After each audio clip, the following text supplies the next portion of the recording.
Star Wars Battlefront is the best first-person shooter multiplayer game out right now.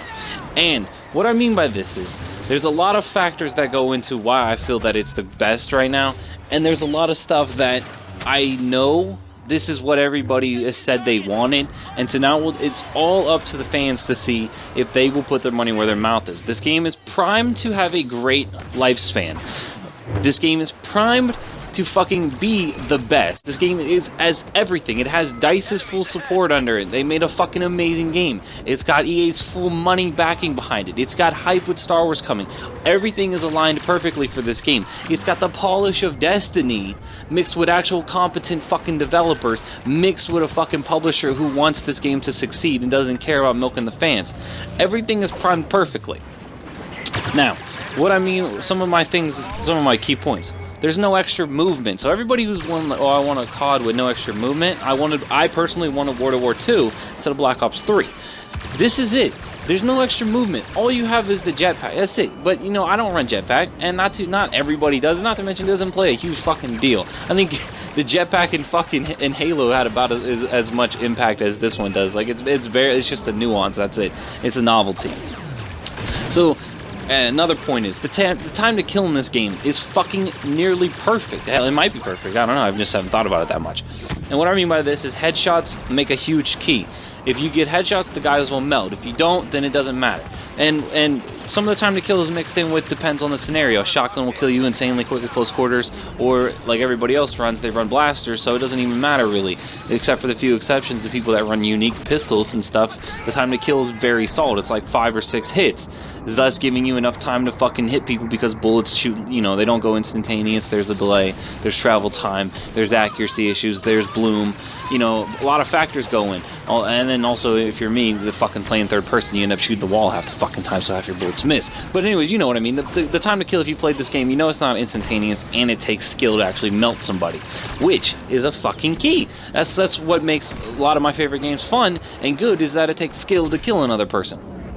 Anyways, so another key thing is the game flow. And what I mean by this is, it feels like you're playing Battlefield at times. Like, I was literally talking to my friend who I play Battlefield with. I was like, dude, we were having one of those moments where I was like, doesn't it feel like we're playing Battlefield? Because it was me and him and, like, one other guy holding down a hallway against, like, 4 or 5 or 6 stormtroopers. And I was just like, dude, this is why I play gaming. This is why I play Battlefield. This is the immersion and shit that I just only got ever from Battlefield. I never got it from COD. I didn't get it from Titanfall. I don't really get it from Halo, except when, you go on a nice little multi-kill. But it was one of those moments where I'm like, we are literally holding them off, and if we fuck up, we lose this area, we lose this battle, it's over. And I'm like, this is the immersion. This is what sold me on Battlefield from the start. Was like, dude, if we're just in this, we gotta hold it down. You know, one of us dies, spawn back on, and we gotta keep holding it. So what I was saying is, it's got the Battlefield's immersion plus the trench warfare of like a map like Operation Metro or Grand Bazaar or even St. Crossing, where it's like, if you have to win each fight in order to gain small amounts of ground that add up over time. And that is just fucking amazing. It's also a testament to this game mode, also Walker's Assault, which is, you know, the rush mode of this game, which was my favorite mode in Battlefield. You take the implements in Call of Duty, you add in the little kill streaks, basically the hero card pickups. Boom. Now you add in the casual stuff. You know, it's got COD's arcade style feel to it a little bit. And the best parts about COD, aka the kill streaks, and then implements them as heroes. Boom, there you go. COD fanboys rejoice. You have the full-scale warfare of, like, Battlefield with the vehicles and everything. Like, it's just, you know, you got fucking jets flying in the air, you got ATSTs going around, you got little dickheads driving around on their fucking dirt bikes. You got it fucking everywhere. So, you know, you got that. And to summarize it up, I hope this metaphor is good enough. You got the Halo skill level, you got COD's arcade feel mixed with Battlefield's flow, and that's one of the hugest keys is flow to this game. It doesn't have any of the extra movement, so they can control the map flow. You know, B. Dobbins phrased it best. It's like Titanfall was innovators, but they ran into something they never saw before. Is how do you make the game flow properly? You know, that's the problem with making new maps in a game like Titanfall and Destiny. Is no matter what you do, people will play it in different ways, and there's nothing the developers can do to channel the way that people play the map.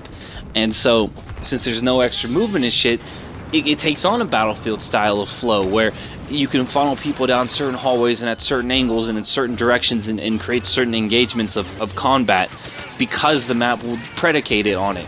Very few times will people nuance it. Only on Hoth on that big ass mountain, and only on this map on very unique mountains. Even then, very few people head glitch on top of the mountains. Very few. There's only a few dickheads that do that. I only do it on like one mountain, and it's not that cheap compared to I've seen some other people in some super cheap spots. You know, it's only the community that would ruin it, like those dickheads that fucking do that cheap shit on did the MAV shit. That was a sad death right there.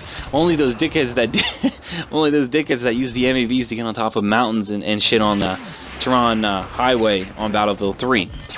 But you know, outside of the casual dickheads that do that shit, you know, the flow is really fucking good, and that's the key right now. As you see here right now, the flow of Battlefield. You know, holding objectives and shit like that. Like, man, you know what I'm talking about, the flow and shit. But anyway, this has been Gangster 7, my little thoughts on why I absolutely love this multiplayer and why it appeals to me and why it should honestly appeal to everybody. If you're a COD dude, you can get on and just play and have fun and kill people. If you're a Halo guy, it takes a lot of skill to beat people and, you know, hold down objectives. If you're a Battlefield guy, I don't even fucking know. You already know why this is good. I mean, you know, every Battlefield YouTuber I watch is like in love with it and then likes it and is playing it and doing videos on it. So, you know, it's pretty much, you know, it's just, I haven't read any of the negative stuff about this game, so I can't comment on it yet, and I don't really fucking care what anybody says negative, because I know why. I know the negatives of the game, but I know why. In my head, the game is not worth $60, but the game is fucking great. Like, you know, it's a contradiction, but it's a long statement. But anyways, leave a comment in the comment section about Battlefront, whether you own the game, and if you don't own the game, then you should own the game, and tell me why this appeals to you if you want to buy it, and tell me why this doesn't appeal to you if you don't want to buy it. But peace out, this has been Gangster 7. Make a jizz.